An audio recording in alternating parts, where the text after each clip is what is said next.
Bueno, secretaria, tenemos hoy día una tabla bien atiborrada, tal como conversamos ayer.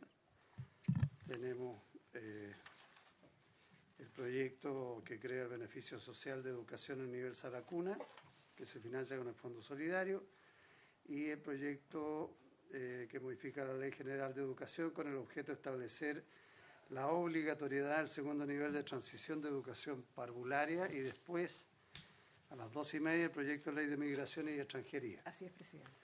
Ayer el señor subsecretario de la Presidencia me llamó para ver si podíamos hacer un cambio en el orden del tratamiento de los proyectos vinculados a la cuna y a kinder obligatorio. Yo le dije que en principio no tenía problema, no entendí bien las razones por las cuales querían hacer ese cambio, pero entiendo que respecto de esos dos proyectos tenemos algunas personas invitadas, hemos recibido alguna correspondencia.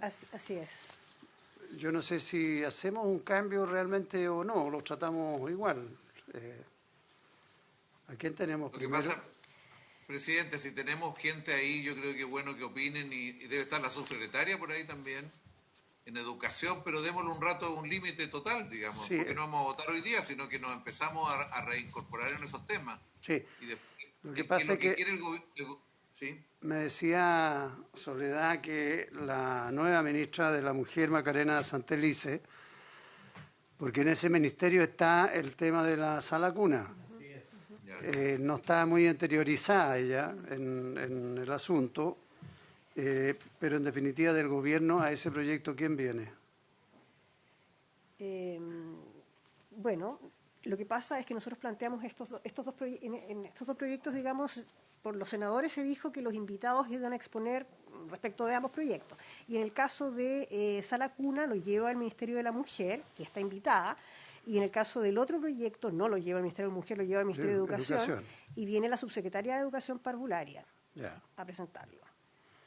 Ya, entonces, si tenemos a nuestras invitadas ya en línea, mientras llega la subsecretaria de Educación, podemos escucharlas a ella respecto a los dos proyectos y luego ver porque la ministra de la Mujer, como es natural, entiendo que ella juró el día viernes. ¿Cuándo fue? Recién asumida, claro. Podemos dejar para después su intervención.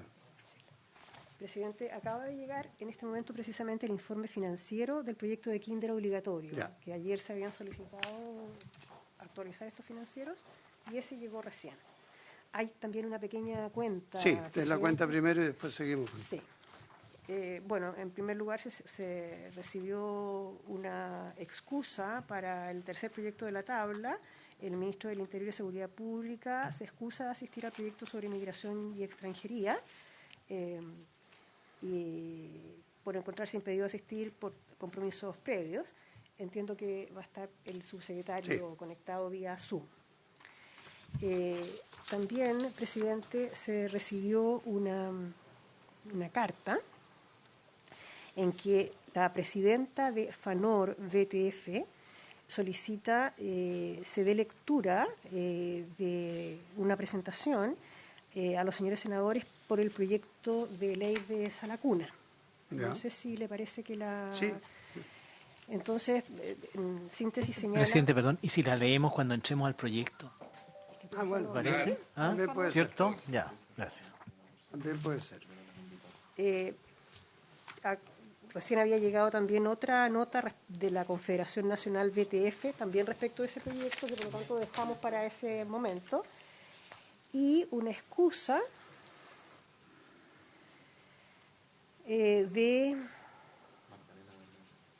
Magdalena Vergara, en que se excusa de poder asistir a la Comisión de Hacienda porque no le es posible y está disponible en una futura oportunidad. Ya. Ella es una de las directoras ejecutivas de Acción Educar, sí. Que había sido invitada por el senador Coloma. Así es. Presidente. Sí, senador. No, yo le sugiero que establezcamos un itinerario, o sea, hoy día recibir esta motivación Si nos falta otra sesión para esto y la tercera para allá para votar la próxima semana, el lunes, martes. Yo creo que poder, pero como que necesitamos, me refiero a los dos de educación. El otro proyecto quizás requiera unas 3 también sesiones, de tal manera de que la próxima semana resolvamos estos 3 proyectos ya. O sea, tomemos una opinión. Me parece. Es lo que le sugeriría. Me parece. Eso es lo que vamos a tratar de hacer en la medida de lo posible, porque como usted sabe, senadores, entran y salen proyectos de todo tipo a esta comisión con urgencia de última hora. De hecho, ya nos informan que nos están citando para el día jueves. Ya. Nos están esperando nos están avisando que el día jueves va a haber sesión para ver el proyecto de portabilidad financiera, que está en la Cámara y entró con discusión inmediata. Bueno, entonces, bienvenida, senadora Proboste, ¿cómo le va? Buenos días, senadora Proboste. ¿Amaneció bien? ¿Mejor? Mejor. Mejor, ya. ¿Pero no se ha mejorado todavía? Ha estado un poco apolillada la senadora. Hola Yarna, buenos días. Hola, Pepe. No, si está muy bien ella, ya está recuperada. Sí.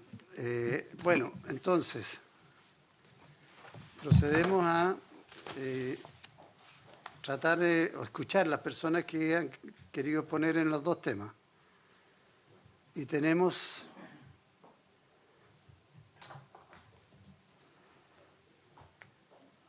Partimos con quién, buenos días, con quién. Ella es Isabel Díaz.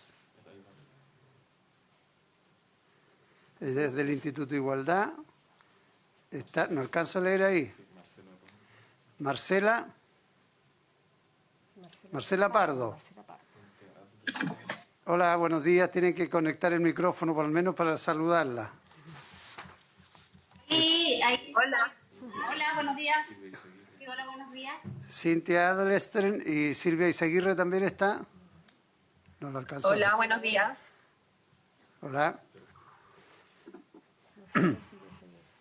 Bueno, vamos por parte entonces. Mire, les agradecemos mucho el acceder a la invitación y el que podamos conocer las opiniones que ustedes tienen respecto de dos proyectos que son sumamente importantes.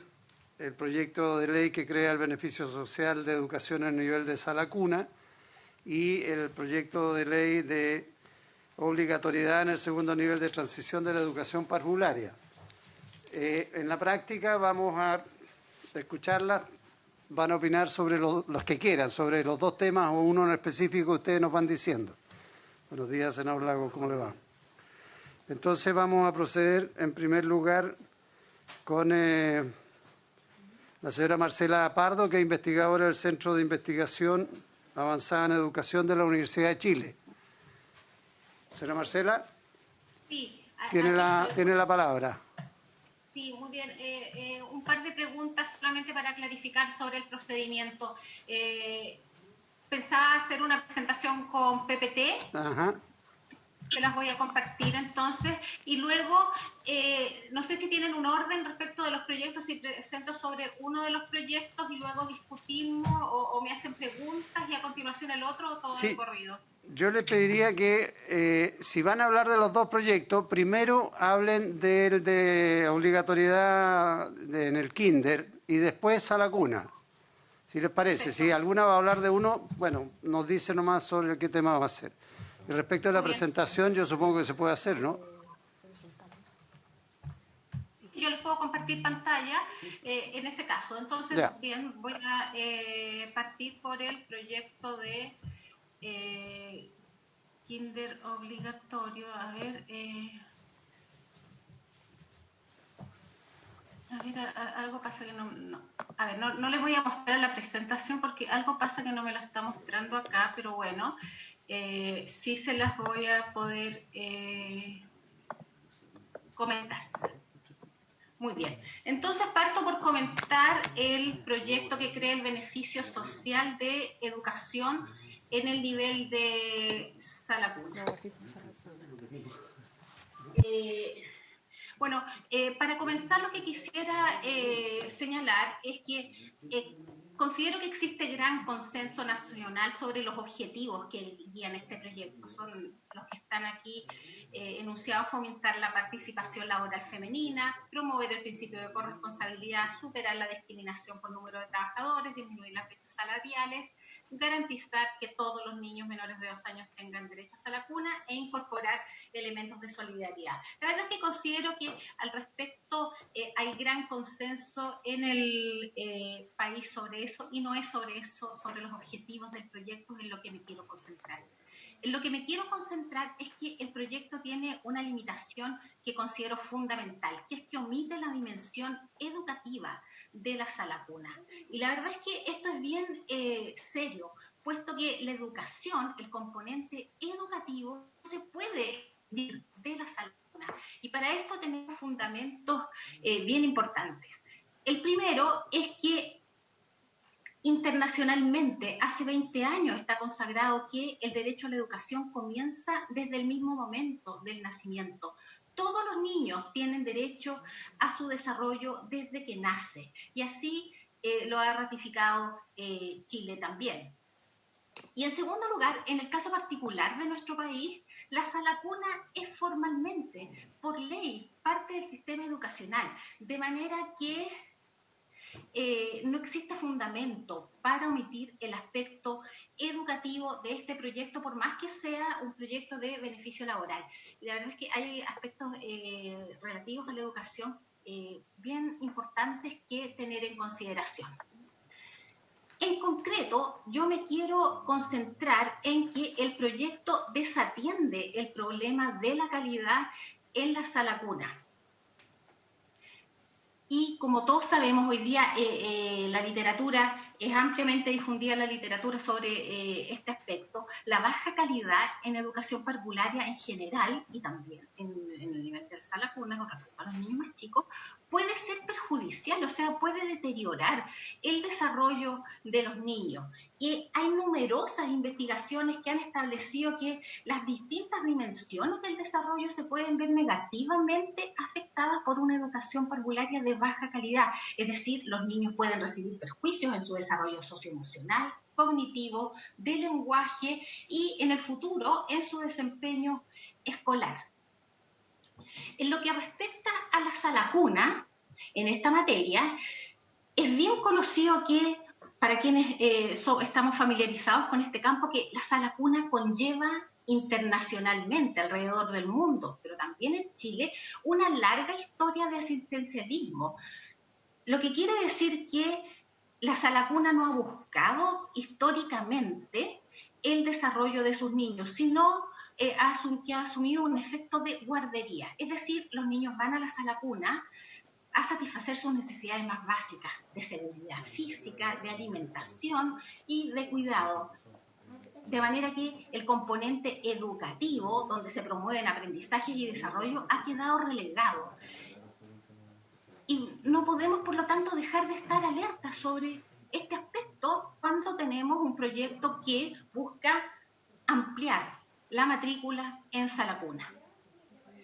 Y en Chile en particular, además, sabemos que la educación parvularia adolece de problemas de calidad. La educación parvularia en Chile también tiene desafíos al respecto, y las investigaciones que tenemos sobre la materia han sido consistentes en que hay problemas que resolver, que tienen que ver tanto con elementos estructurales del servicio, como por ejemplo el número de niños en el aula, pero también con los procesos que se llevan a cabo dentro de los establecimientos y al interior del aula en particular, como el tipo de interacciones que establecen las educadoras con los niños.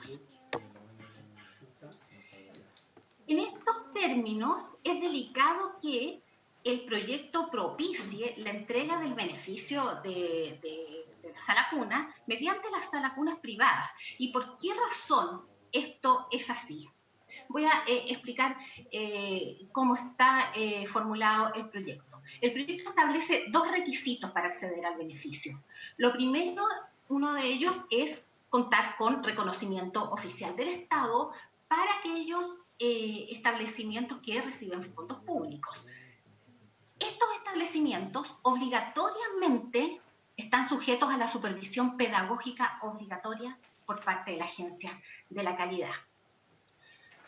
Alternativamente, existe el requisito de contar con autorización de funcionamiento para los establecimientos, los jardines infantiles, que no reciban fondos públicos. Bueno, es aquí donde está el problema. Las salas cunas que cuentan con autorización de funcionamiento no garantizan la calidad de los procesos pedagógicos, puesto que no están obligadas a recibir supervisión, a diferencia de las salas cunas que cuentan con reconocimiento oficial. En concreto, el proyecto establece como único mecanismo de supervigilancia, control y fiscalización la que realiza la Superintendencia de Pensiones, pero esto se refiere a la utilización de los fondos por la prestación del servicio de sala cuna, de manera que aquí el proyecto no contempla mecanismos de supervisión pedagógica obligatoria a las salas cunas. ¿Y por qué esto es así? Porque la ley de autorización de jardines infantiles establece que la Agencia de Calidad de la Educación puede realizar visitas a los establecimientos con autorización en la medida en que estos se lo soliciten. Y yo creo que en nuestra experiencia es bien improbable que esto llegue a ocurrir, es decir, que establecimientos que no están obligados a atenerse a los estándares que exige o que va a exigir, más precisamente la agencia lo lleguen a hacer. De manera que tenemos aquí un espacio para que las salas cunas no entreguen un servicio de calidad en términos pedagógicos, que es finalmente lo que favorece el desarrollo y el aprendizaje de los niños que van a estar ahí. Por lo tanto, ¿cuál sería mi sugerencia con respecto a este proyecto? En primer lugar, hacer exigible la supervisión de la agencia de calidad autorizadas que reciban el beneficio, puesto que es ahí donde se va a garantizar la calidad de los procesos pedagógicos a nivel del aula y de la gestión directiva. Y en segundo lugar, privilegiar la participación de la red pública de las salas cunas en la entrega del beneficio, puesto que no solamente en esta red donde es obligatorio contar con supervisión de los procesos pedagógicos a través de la agencia, sino que es allí donde están los mayores avances en calidad que en el nivel de... Por lo tanto, creo que es importante enfatizar la participación de la red pública en este proyecto. Eso es mi comentario sobre el proyecto de Sala Cuna. No sé si tienen preguntas. Bien. Muchas gracias, Marcela. Vamos a ir cediendo la palabra a los otros exponentes. También se incorporó don Sebastián Izquierdo, de Horizontal, y la señora Luz María Bach, de la Fundación Astoreca. Entonces, en el orden que tengo aquí, vamos a ceder la palabra a Cintia Adelstern. ¿Así se pronuncia? Adelstein. Stein. Bueno. Está conectada. Sí, está conectada. Lo que necesita es el micrófono. Ahora sí. Tiene la palabra, Cintia. Muchas gracias. Quiero intentar compartir con ustedes una presentación muy corta. Yo quiero centrarme básicamente en el proyecto de ley de Sala Cuna, el beneficio social de Sala Cuna, pero quiero partir haciendo mención al esfuerzo que Chile ha hecho en educación parvularia por avanzar con la calidad y en avanzar con la educación para la primera infancia como un derecho para todos los niños y niñas. Chile ha hecho hace muchos años, hace décadas, un esfuerzo sostenido por instalar la educación parvularia como un derecho de los niños. Y en este sentido, los esfuerzos han estado puestos el último tiempo, digamos los últimos 5 años, en generar un sistema, en tener una aproximación sistémica para regular y promover la educación parvularia en Chile. Entonces, si bien yo voy a referirme básicamente a la sala cuna, quiero decir que tenemos que seguir haciendo el esfuerzo de mirar el financiamiento de la educación parvularia como un sistema, como el primer nivel educativo del sistema de educación, pero también los distintos niveles de la educación parvularia constituyen un sistema.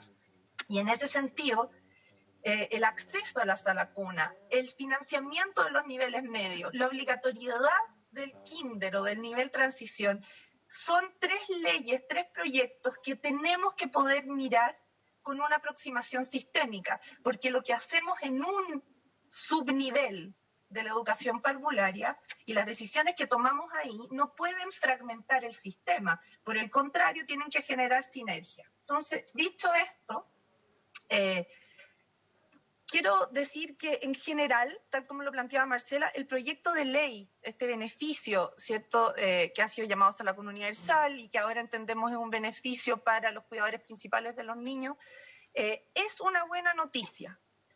Mejora y efectivamente los propósitos son absolutamente compartidos y creo que hay un consenso importante respecto de la importancia, ¿cierto?, que tiene el promover la incorporación de la mujer al mundo laboral, el tratar de promover la corresponsabilidad de los padres y en este sentido los padres ahora también pueden hacer exigible el beneficio social de la sala cuna para sus hijos cuando son los cuidadores principales. Y en ese sentido, la discusión ha avanzado efectivamente a favorecer ahora no solamente a los cuidadores principales que trabajan, sino a los que cotizan. Es decir, quienes harían exigible ahora este beneficio son aquellos trabajadores independientes o dependientes que voluntariamente o que dependientemente cotizan y tienen más de 1 año de cotizaciones regulares en el sistema de previsión. Entonces, esto es importante hacerlo notar porque lo que estamos haciendo con esta ley es poniendo el foco en los trabajadores y cotizantes. Es decir, este es un beneficio social condicionado. Pero no estamos poniendo el foco y los recursos en el derecho a la educación de todos los niños y niñas de Chile. Y ahí es donde yo quiero poner el foco de mi propuesta y de mi mirada respecto de este proyecto. Hoy día hay un grupo importante de cuidadores principales, fundamentalmente madres, que eligen no trabajar y que tienen hijos menores de 2 años y que no mandan a los niños al sistema, a las salas cuna, por elección. Y deciden no trabajar por elección, o porque el 57% porque decide cuidar a estos niños que son menores de 2 años, o porque cuidan a adultos mayores y tienen quehaceres en el hogar, distintos del cuidado de los hijos. Entonces, aquí hay un mundo de personas que tienen hijos menores de 2 años y que no serían beneficiarios de la sala cuna para sus hijos. Y en ese sentido, el proyecto reinstala un obstáculo para hacer exigible el derecho a la educación.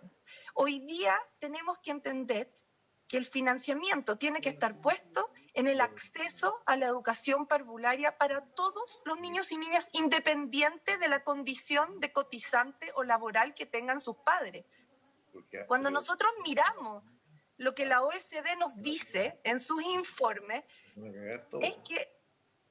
es que los países con economías robustas han instalado servicios educativos de alta calidad para todos, no solamente para los que tienen cuidadores principales, trabajadores o cotizantes. En los países con economías robustas, los servicios educativos son inclusivos, en el sentido de que están abiertos con jornadas extendidas, se mantienen de manera sostenida para todos los niños y niñas independientes de que sus padres trabajen o sus familias trabajen o no. El foco de la sala cuna y de la educación parvularia en general está puesto para apoyar a la familia, no a los trabajadores o a los cuidadores principales. Y acá hay un punto muy, muy importante, porque en este proyecto de ley el beneficio deja fuera a los niños cuyos padres o cuidadores no trabajan y no cotizan. Y esto, puesto en número, es brutal. ¿Ah?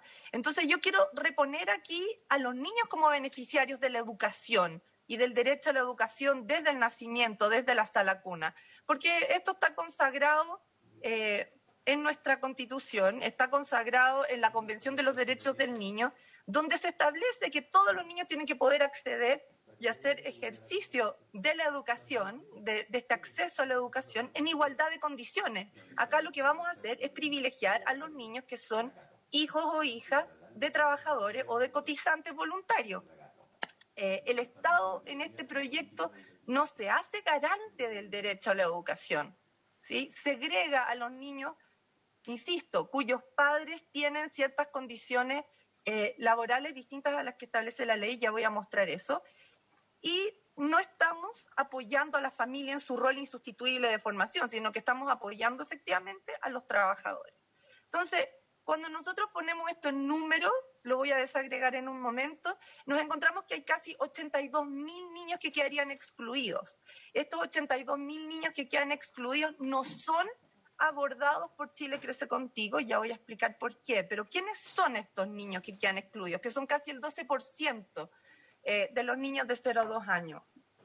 Son hijos de madres trabajadoras informales que no cotizan voluntariamente. Son hijos de madres que son estudiantes. Hay 33.000 madres estudiantes que no tienen cómo cotizar y que no tendrían acceso a este beneficio. Y también madres o trabajadores, padres puede ser, que tienen una jornada laboral menor a 15 horas semanales.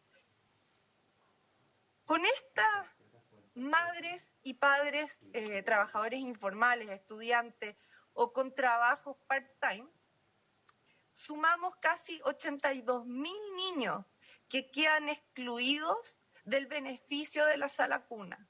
El Estado tiene que ser garante del acceso universal para todos los niños, independiente de sus condiciones, porque además estos 81.000 niños corresponden a los más pobres de la población.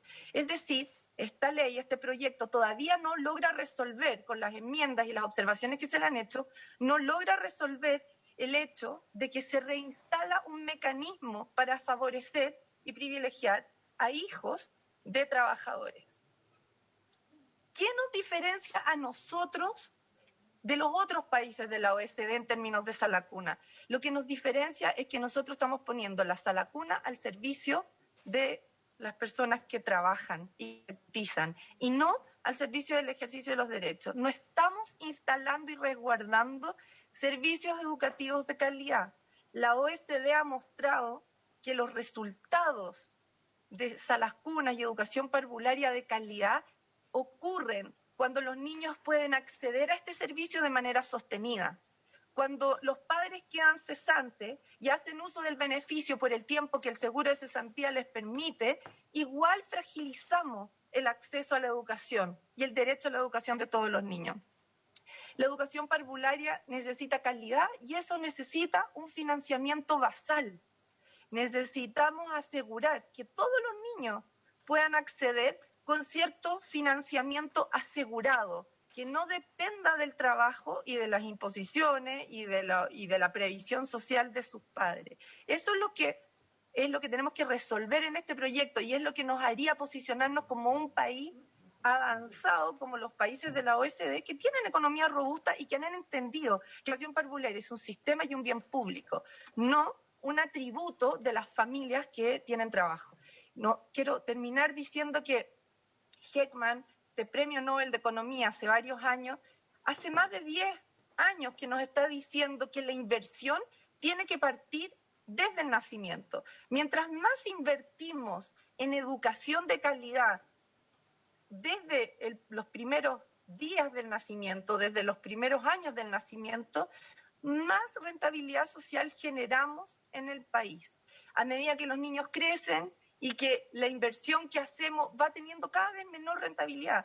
Por lo tanto, tenemos que pensar que la sala cuna no es solamente un derecho porque produce, porque produce buenos resultados de aprendizaje en el momento, en el presente de los niños, sino también porque genera un mecanismo de rentabilidad para la sociedad. Esto robustece nuestra economía. Entonces, tenemos que invertir en calidad en la educación parvularia para todos los niños, no solamente para los hijos de cotizantes. Esa sería mi presentación. Muchas gracias, Cintia. Bueno, le vamos a ofrecer la palabra a María Isabel Díaz, del Instituto Igualdad, Coordinadora General de Educación y ex secretaria de Educación Parvularia. María Isabel, ¿está por ahí? Por allá está, sí. María Isabel, hola, buenos días. Tiene la palabra. Hola. Sí, un momentito, por favor. Un momentito. Ya. Bueno, muy buenos días. Agradezco la invitación. Quiero saber si se escucha bien. ¿Sí? Muy bien. Ya, muchas gracias. Bueno, este es un proyecto que es bastante complejo y quiero decirles que me voy a centrar en el análisis desde el ámbito educativo y especialmente en los componentes de acceso, financiamiento, todo lo que tiene que ver con normativa y sobre factores de oferta y demanda. Ahora, quiero partir también reafirmando lo que dijeron las anteriores expositoras, las investigadoras, en el sentido de que es un proyecto que efectivamente lo que busca es tratar de dar una respuesta y disminuir la discriminación que han tenido las mujeres, ¿no es cierto?, en el desarrollo de las mujeres y su familia. Y yo creo que en esto es un anhelo social que cuenta con un consenso transversal. Sin embargo, este proyecto, como lo hemos visto en el camino, está presentando una serie de paradojas y a mi gusto y a mi parecer ambivalencias, ¿no?, de inicio. En primer lugar, es un proyecto que se está llamando confusamente llamado Salacuna Universal, cuando en la práctica el beneficio van a acceder solamente a los que están cumpliendo ciertos requisitos y esas condiciones, esas exigencias estarían condicionando el acceso de los hijos e hijas para asistir a Salacuna. Por lo tanto, no se trata de una Salacuna universal, como lo dicen, ni tampoco incorpora el principio de derecho a la educación, como lo ha explicado también la investigadora Cintia y Marcela. No podemos entonces afirmar que se esté cumpliendo el principio de universalidad. Quiero destacar algunos aspectos del proyecto. El proyecto toca como tres aspectos principales. Primero, está creando el beneficio social de educación parvularia en el nivel Salacuna, que será financiado por un fondo solidario y al cual yo también me voy a referir. Modifica el Código del Trabajo y también está modificando una serie de cuerpos legales. Esta iniciativa legal incorpora en su matriz de diseño componentes que son de carácter colaborativo para su financiamiento.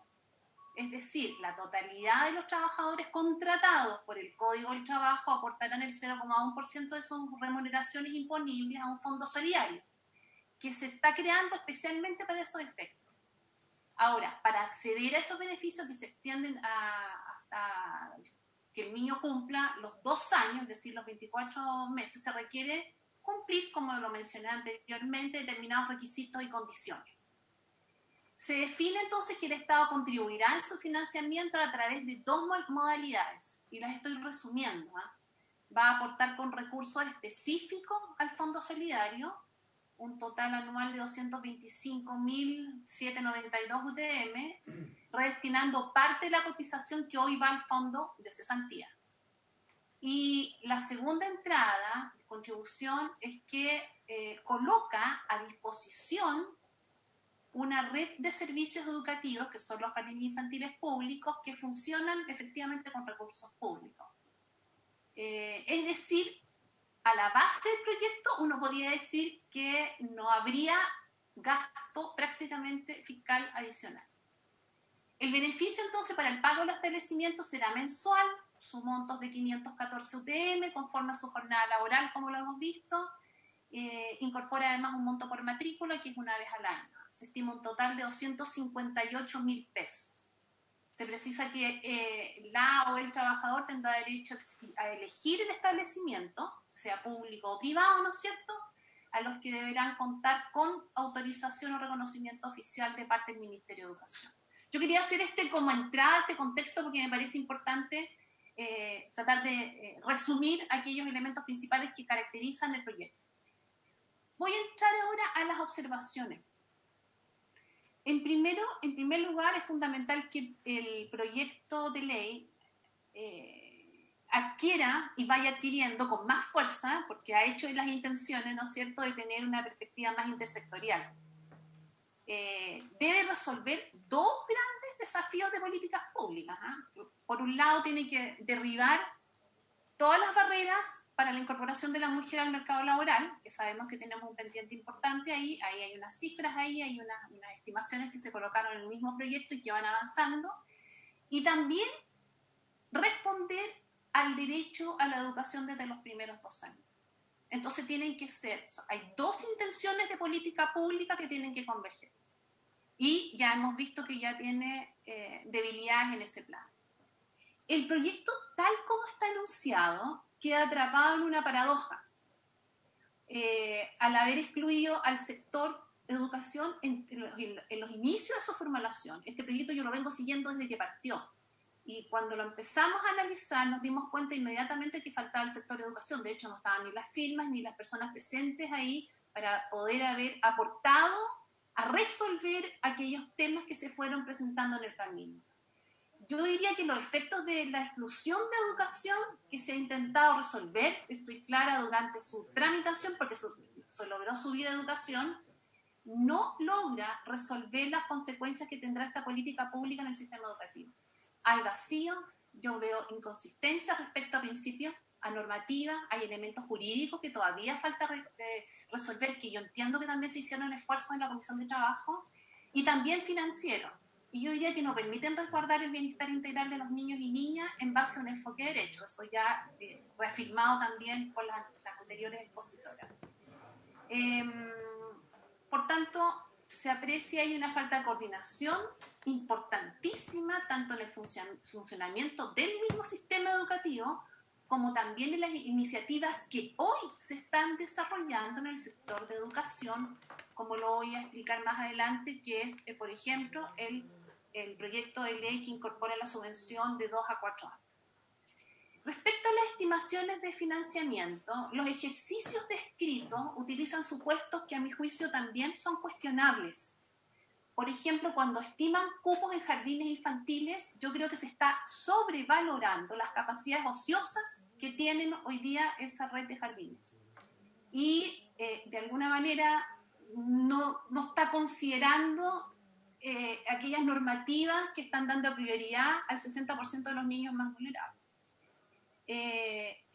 Por otra parte, frente a la carencia de la oferta suficiente, el proyecto, a pesar de que en el artículo 7 se modifica y se agrega, se dispone que en la ley de presupuestos, futuras leyes de presupuestos del sector público, se deberán considerar recursos necesarios para la infraestructura y fortalecimiento de establecimientos donde hay el nivel de educación parvularia, especialmente Sarapuna, que reciben aportes regulares del Estado. Pero a pesar de que se hace esa señal, esa modificación o agregado en el artículo 7, no estima recursos públicos adicionales para la ampliación de cobertura. No habla de mecanismos y tampoco habla de fórmulas de asignación.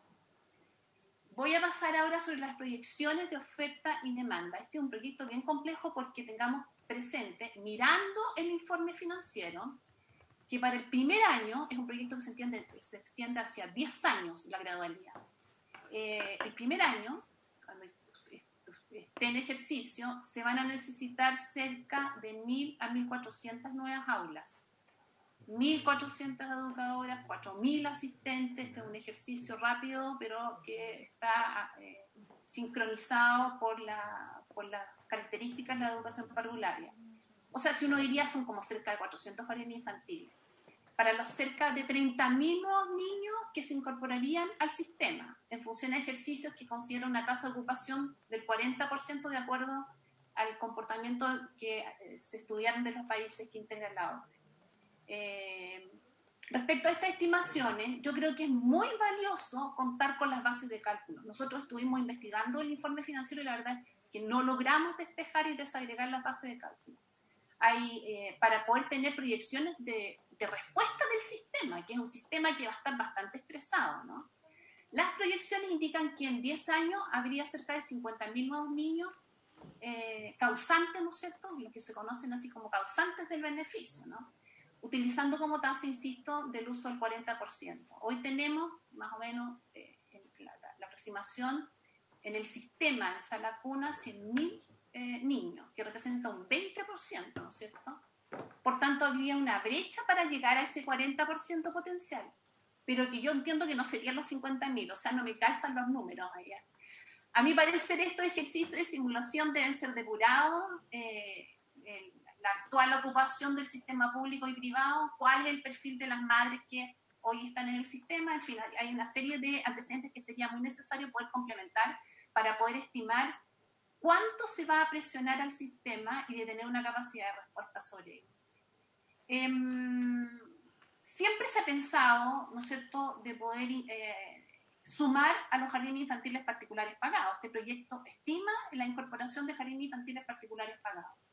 Yo creo que hay que hacer un doble análisis de nuevo acá, porque efectivamente los efectos de la pandemia están dando cuenta que el sistema privado tiene una fragilidad enorme, y por ahí ya están llegando antecedentes de que hay jardines infantiles particulares pagados que hoy día están prácticamente en quiebra y están con serias dificultades para seguir funcionando. Entonces ahí habría también que mirar qué nos sucede con esta política pública que también va a estresar al conjunto del sistema. Estoy hablando de lo público y también lo privado. ¿Qué capacidad de respuesta va a haber ahí? Porque se requiere, ¿no es cierto?, una cierta robustez para poder como iniciar ese trabajo de mayor incorporación de los niños. Sobre proyecciones de oferta y demanda, yo insisto que a mí me preocupa que se sobrevalore la disposición de las salas cunas públicas, porque al inicio del proyecto se decía que no estaban ocupadas las salas cunas. Y hoy día, y yo creo que podemos pedir nuevamente qué sucede con ese dato, respecto a la tasa de ocupación que tienen, porque Junji Integra tiene una tasa de ocupación bastante alta, de 90-95% de las salas están copadas, ¿no es cierto? Lo otro, me voy a ir a las estimaciones sobre las mensualidades. El proyecto parte con 258.000 cálculos, ¿no es cierto?, de UTM, que está, y todos los que hemos estado acá nos hemos dado cuenta que está bastante por debajo de lo que se presupuesta, ¿no es cierto?, para una sala cuna, tanto particular como pública, ojo. Y pensemos que este monto inicial, a mí me tocó ir a la Comisión de Trabajo, estaba inicialmente pensado sobre la base de un copago. Entonces, todo lo que tenía que iba a faltar iba a ser repuesto a través de un copago, ¿no es cierto? Pero eso ya se eliminó. Y por lo tanto, ese monto de los 258.000 queda bastante desinflado frente a lo que hoy día se está proyectando, o sea, lo que hoy día se utiliza en las salas cunas, tanto, insisto, privadas como públicas. Esta cifra, yo veo que ahí aparece esta descoordinación para lo que hemos estado analizando con educación, porque no se vincula con el monto que hoy se está proyectando en el proyecto de ley que crea la subvención para los niveles de 2 a 4 años, del cual en lo particular no lo comparto y lo he dicho, pero estamos hablando de un proyecto que estima alrededor de 270.000 pesos, donde hay distinciones de ruralidad, de región, necesidades educativas que yo creo que son bastante beneficiosas porque está hablando de esa equidad territorial. Insisto, no compartiendo el mecanismo de subvención, menos por asistencia para los niños. Pero ¿qué es lo que estoy tratando de decir? Que inicialmente se proyecta 258.000 pesos para una sala cuna que sabemos que gasta mucho más que un nivel medio que hoy día se está estimando en 270. Entonces, las salas cunas efectivamente, comillas, son más caras y por tanto se observa una disonancia, ¿no es cierto?, con los proyectos de ley que hoy día está presentando el Ejecutivo. Por otro lado, ahí mismo sobre estas estimaciones hay una pregunta que nos ha surgido y qué pasará con el financiamiento de las salas cunas de Junji Integra, que tendrían que eventualmente funcionar con estos nuevos montos, ¿no? Porque están bajo la estimación de lo que hoy día están utilizando. Entonces, ahí hay que estudiar cuál sería el impacto, se va a rebajar el presupuesto, en fin. Respecto al funcionamiento de las salas cunas y jardines infantiles, a nosotros nos resulta muy preocupante que exista una forma de operar por horas o, no sé, por días, porque va a depender de las horas contratadas de la madre trabajadora. Esta organización interna en un jardín infantil es muy complicada de llevar a cabo, porque no se trata de llevar a un niño y llevarlo por 2 horas y después retirarlo, y llevarlo por 3 horas y retirarlo. Los jardines infantiles, en la lógica de funcionamiento por alimentación, por personal, distribución y atención, debiera funcionar por jornadas completas o media jornadas. Eso ordena. Eso también lo dijimos en la Comisión de Trabajo, pero en un minuto estuvo a punto de aprobarse y no se logró aprobar la invitación.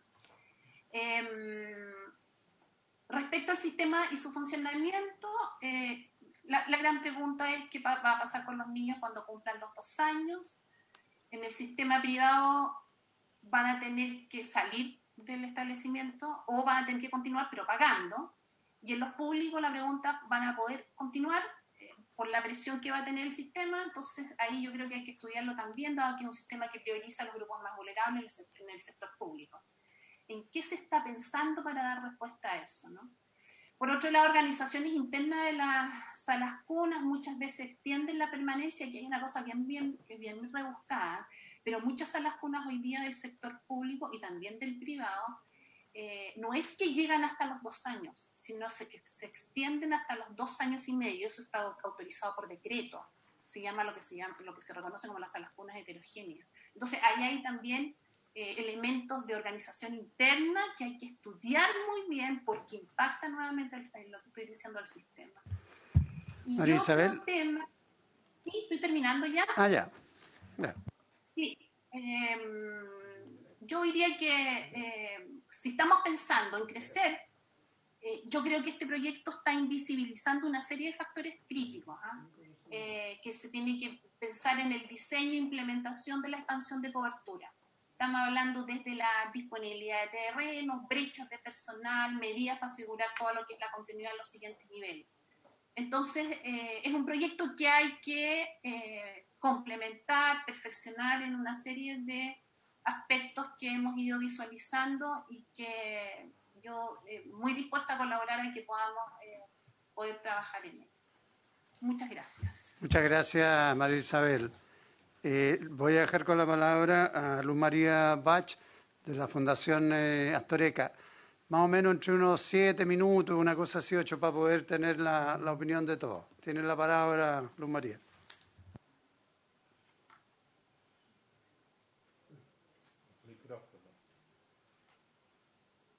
Sacar el micrófono, me parece que lo sacan desde allá. No, tiene que marcarlo ella. Ahí sí. Buenos días a todos. Yo me quisiera pronunciar sobre muchos aspectos que todos ustedes conocen, pero principalmente sobre el efecto del kinder, y a convertir en formalizar, por así decirlo, una situación de hecho, cuál es que 94% de los niños en edad de asistir a kinder hoy día están matriculados en algún kinder. El porcentaje de niños que quedan fuera es muy bajito, y existe siempre la posibilidad de tener planes en primero básico que permitan absorberlos en caso que no hayan podido, por razones de contexto, asistir a un kinder. Hay principalmente razones estructurales, de factores observables, como que los niños en esa edad estarían mejor en un kinder formal, porque se dan los materiales, se dan los recursos y se dan los recursos humanos que pueden hacer la calidad de procesos de interacción con ellos, de manera que sean favorables para su crecimiento y para su desarrollo. Se ha dicho muchas veces, y no me voy a repetir, pero solo recordar que en esa edad, entre los 4 a los 6 años, hay una ventana de oportunidades muy especial y muy importante. La ventana de la curiosidad, que permite que los niños se conviertan en futuros indagadores y tengan un interés especial por lo nuevo, interés por aquello que no saben, y por lo tanto la posibilidad de absorber aprendizaje es una posibilidad que de otra manera se pierde. Este es el momento en que personas con competencias pueden llevar a esos niños, a través de su curiosidad, a desarrollar capacidades y competencias que favorecerán a futuro su desarrollo escolar. Es este el momento para que los niños tengan la posibilidad de aprender a expresar sus emociones en conjunto con otros niños de su misma edad, lo cual es tremendamente positivo para ellos. Es, por así decirlo, el primer aprendizaje social, a vivir en sociedad, a vivir en conjunto. Es también la primera instancia para aprender la autorregulación que se requiere para una buena convivencia. Es también el momento para el desarrollo de habilidades sociales, como ya lo dije, cognitivas, artísticas y motrices.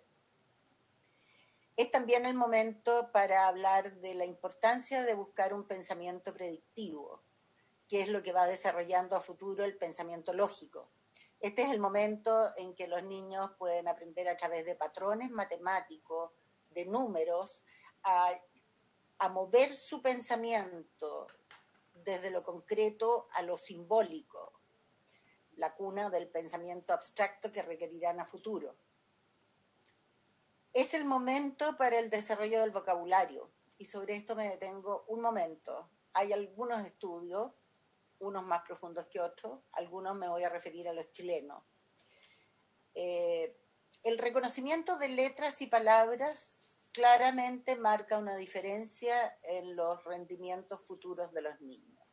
Podemos llevarlo a números y podemos hablar de 18 puntos en un CIMSE, pero básicamente a lo que sí podemos marcar una diferencia es a la facilidad con que aprende a leer un niño en primero básico respecto de uno que no ha tenido un kinder previo.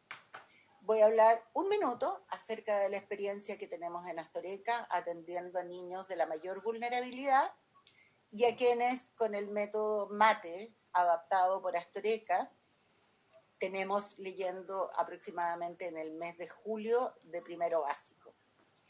Nos damos cuenta de que en ellos influye muchísimo el aprendizaje que han tenido en pre-kinder y kinder. Es así como un mismo método se logra en igual tiempo, hayan tenido o no hayan tenido. La diferencia importante está en la comprensión. En cuanto más comprende un niño que ha tenido acceso a distintos tipos de pensamientos y a distintas interacciones y modelos de vocabulario en los 2 años anteriores. Yo diría que es tal vez lo más relevante y lo más esencial. Todos los estudios internacionales nos muestran que a mayor cantidad de vocabulario, mayor posibilidad de aprender significativamente a futuro. Y creo que el lenguaje es para nuestros niños tremendamente importante. También lo es el hecho de que en los niveles de pre-kinder y de kinder, sobre todo de kinder, los niños ya tienen muchísima información desagregada que les llega por distintos lados, obviamente. Es la posibilidad de ayudarlos a ordenar su pensamiento en ese momento, en kinder, el que permite una buena calidad de aprendizaje a futuro. Yo creo que estos son los argumentos más de fondo. Yo creo que ponerme a citar números o autores, ustedes los han oído 1000 veces y siento que la experiencia que hemos vivido internamente y quienes lo estamos viviendo nos dice que es del total y del mayor sentido común el pensar que kinder y ojalá pre-kinder sean obligatorios por cuanto sabemos que tenemos muchísimo que mejorar en los procesos de calidad y estamos todos conscientes de eso, pero sí sabemos que podemos proporcionarle a los niños un mejor punto de partida para su desarrollo futuro. Hasta ahí llego y muy dispuesta a responder preguntas si las hubiera. Muchas gracias, señora Laura. Vamos a dejar entonces con la palabra... Perdón, Luz María. Perdón. Está bien. Me equivoqué. Está bien, está bien. Perdón. Sí, es que estoy... Bueno, vamos a dejar con la palabra a Silvia Izaguirre, investigadora del CEP. Silvia, tiene la palabra. Hola, muy buenos días. Muchas gracias por la invitación. Acércate un poco más. Voy a referir a los proyectos, muy brevemente el kinder obligatorio y luego un poco más en extenso al proyecto de ley que da salvación a las madres trabajadoras o hijos de trabajadores.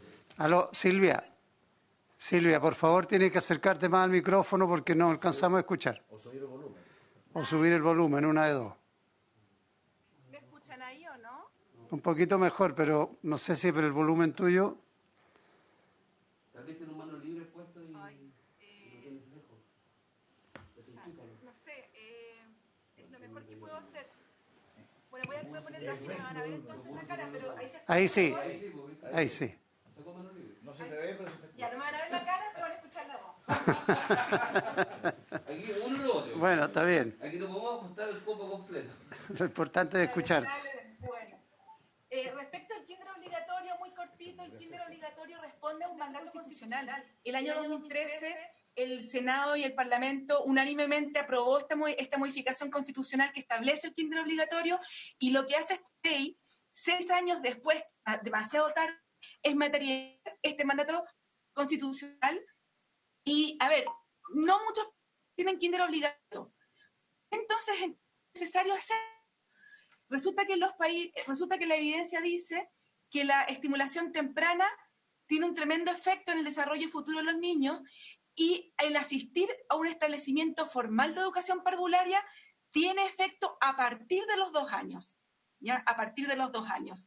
Y en Chile tenemos 94% de matrícula, lo que está bastante bien de cobertura, pero resulta que cuando vemos cómo está distribuida esa matrícula por nivel socioeconómico, mientras el quintil más rico, el 100% de los niños va al jardín infantil o va al kinder, ¿verdad? Solamente un 88% de los niños más pobres está yendo a ese nivel, que es clave para su desarrollo futuro.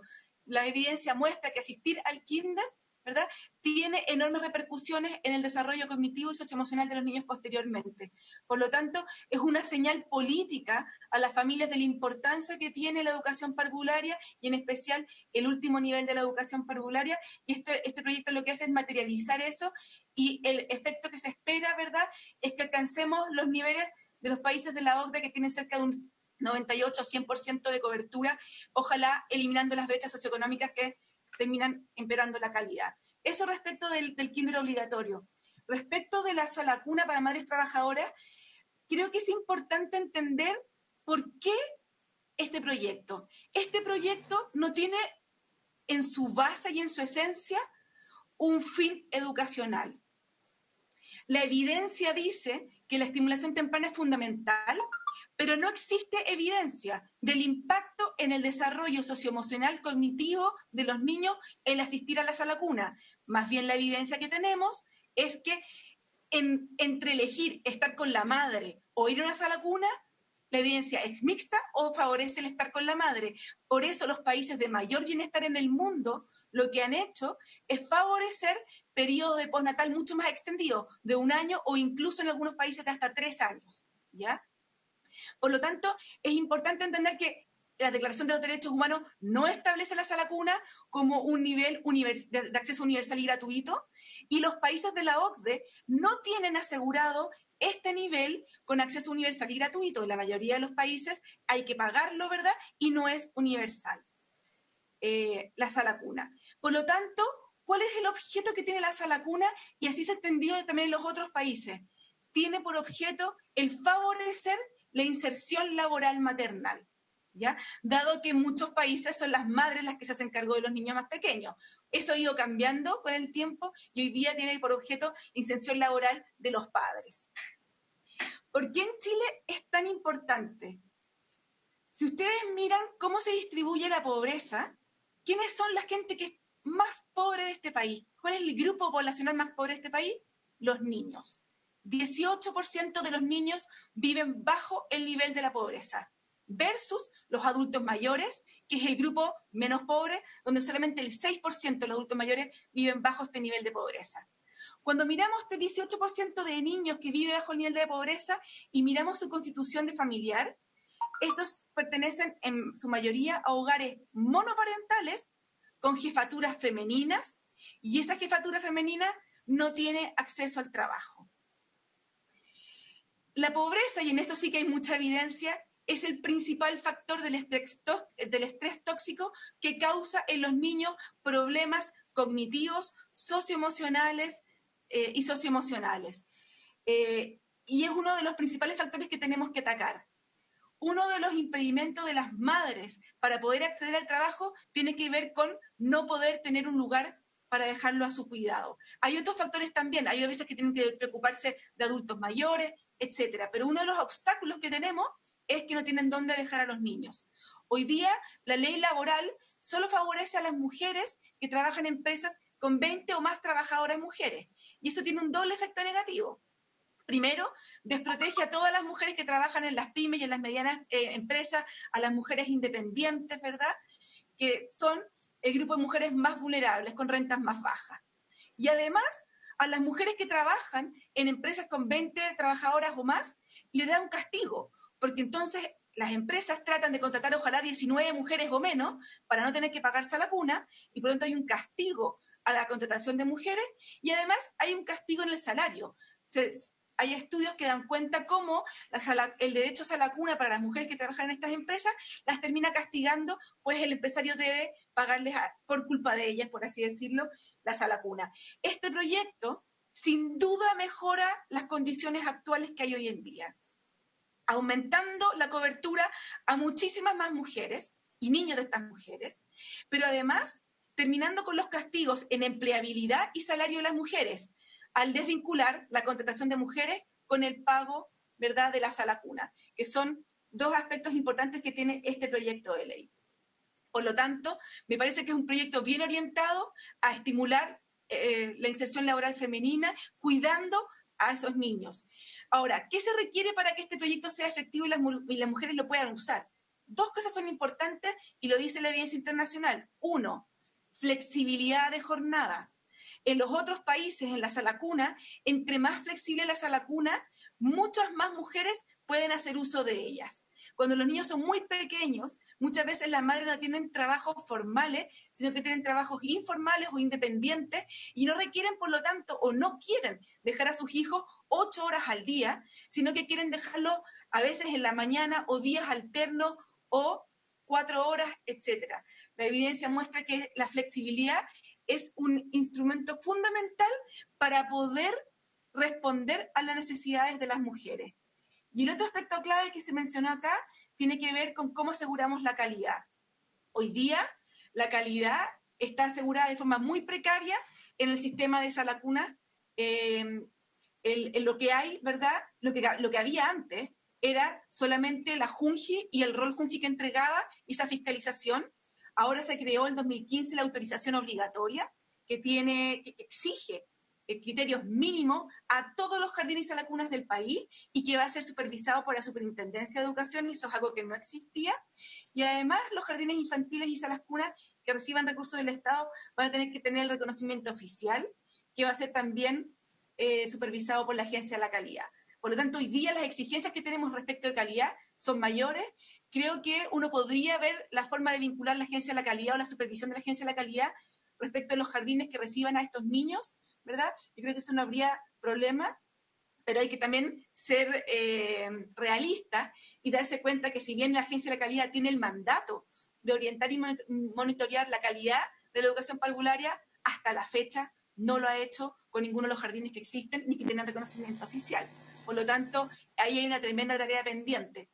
Pero y creo que, para finalizar, porque no me quiero extender mucho más, creo importante saber cuáles son los desafíos pendientes que tenemos en la educación parvularia, lo importante que es asegurar calidad, sobre todo en salacuna, pero también tenemos que tener en mente que este proyecto sin duda mejora enormemente lo que existe hoy día y viene a ayudar a las familias más pobres de Chile, donde están los niños más pobres de Chile, que hoy día el Estado no les ofrece una alternativa, ¿verdad? Les entrega una alternativa mucho mejor de lo que hay. Entonces creo que sin duda es un avance, se puede perfeccionar, pero no porque no sea perfecto tenemos que retrasarlo aún más, porque yo creo que tenemos una tremenda deuda hoy día con estos niños y con estas mujeres. Eso, gracias. Muchas gracias, Silvia. Vamos a dejar entonces con la palabra a don Sebastián Izquierdo, director ejecutivo de Horizontal. Muy buenos días, ¿se escucha? Sí, buenos días, Sebastián, se escucha bien. Perfecto. Muchas gracias por la invitación. Me gustaría complementar lo que han dicho mis expositores anteriores respecto al proyecto de kinder obligatorio, donde básicamente ya el año 2013 se habían cambiado ciertos artículos de la Constitución y este proyecto lo que busca es modificar la Ley General de Educación y de esta manera hacer obligatorio el segundo nivel de transición, que a mi juicio es una materia muy relevante debido a que, como bien decía Silvia y Seguidor anteriormente, sabemos que la educación parvularia, cuando es de calidad, cuando accedemos a aprendizaje significativo a través del juego, el descubrimiento, esto contribuye necesariamente a un desarrollo integral de todos los niños en la primera infancia, pero también ayuda a reducir las brechas que se producen, que año a año nosotros la estamos observando cuando la propia Agencia de Calidad de la Educación nos entrega los resultados y vemos que esas diferencias no solamente uno las ve en los primeros años de básica, sino que estas se empiezan a incrementar. Y ahí la importancia de este nivel educativo.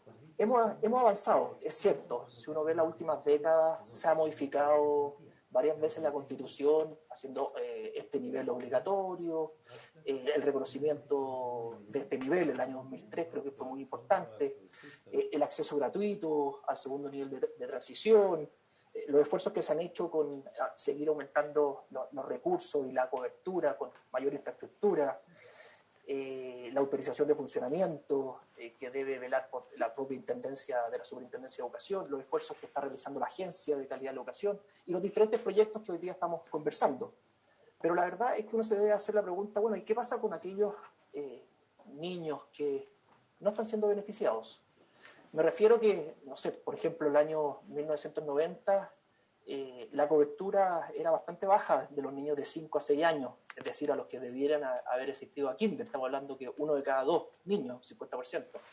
Hoy día en realidad tenemos una cobertura bastante mayor, de un 95%, y lo que no envidia mucho a los parámetros de los países de la OCDE, que están en torno al 98%. Pero sin embargo, uno debe preocuparse de esta fracción importante, porque claramente son aquellos niños más desaventajados. Es decir, tiene un componente mucho mayor de alumnos más vulnerables, o sea, de niños más vulnerables. Por lo tanto, hay tareas, y esta tarea no puede ser absorbida solamente con los planes y programas educativos del siguiente nivel de básica, sino que creo que avanzar en que este nivel sea obligatorio en la práctica, ya no solamente establecido en la Constitución, creo que es muy importante por la señal, pero también por aumentar la escolaridad obligatoria. Debemos pasar de 12 a 13 años, como propone esta ley. Debemos avanzar en que todos los niños tengan este kinder obligatorio y sea un requisito para entrar a básica, y así todos los niños con 5 años al menos tendrán kinder obligatorio. También es cierto que se le exigirán programas de estudio a educación parvularia, pero estos distan bastante a los planes que hoy día nosotros conocemos en educación básica, porque no tienen horas, están elaborados por una subsecretaría ad hoc del tema, que es la Subsecretaría de Educación Parvularia, y la Unidad de Currículum y Evaluación es quien debe acompañar este proceso con su profesionalismo, que siempre ha sido destacable. También es importante que, obviamente, que se tienen que buscar ciertas flexibilidades para poder tener la máxima cantidad de niños que puedan acceder al siguiente nivel de básicas, y por lo tanto veo con buenos ojos que la certificación se limite solamente a haber cursado el nivel, y de esta manera hacer que la trayectoria escolar sea un flujo más constante. Ha habido varias críticas respecto a si es que esto se traduce en una escolarización. Y la verdad es que los esfuerzos que Chile ha hecho en las diferentes últimas décadas nos permiten hoy día decir con absoluta claridad que linkear esta obligatoriedad con la escolarización, a mi juicio, es un error.